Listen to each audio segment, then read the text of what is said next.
Maanviljely on elämäntapa. Joka 4. peruna suomalaisilla ruokapöydillä on peräisin Kristiinan kaupungista sekä sen lähialueilta.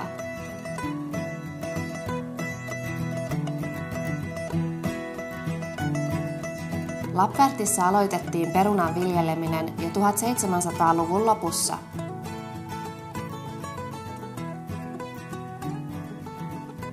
1930- ja 40-luvulla perunalla ruokittiin Suomen armeija.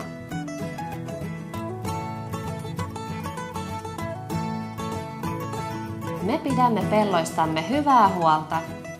Kristiinan kaupungin perunoiden laatu on niin korkea, että niitä käytetään jopa lasten ruuassa.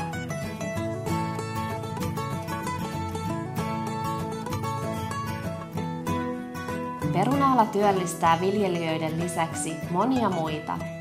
Kuljetusala toimittaa tuotteet lähelle ja kaukaa, pakkaamoihin, jalostajille, ravintoloihin, kauppoihin sekä tietenkin teille.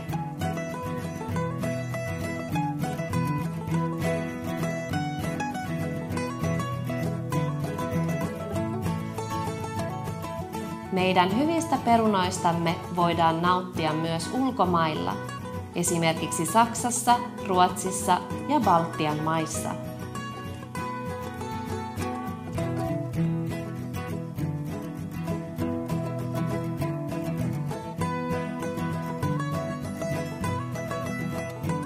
Perunoiden jalostaminen antaa meille laajan valikoiman erilaisia perunatuotteita.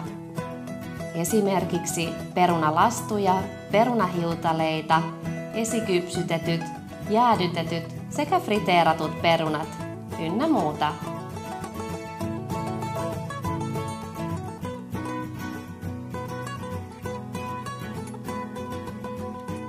Toivomme lumirikasta talvea sekä syvää routaa, jotta maa pysyisi terveenä. Maa pysyy terveenä, kun vaihdamme siemenperunaa sekä viljelemme välikasveja. Valintamme on tuottaa puhdasta ruokaa. Valintamme on hyvä elämänlaatu. Valintamme on vaalia maata, joka on lainassa lapsiltamme. Mikä on sinun valintasi?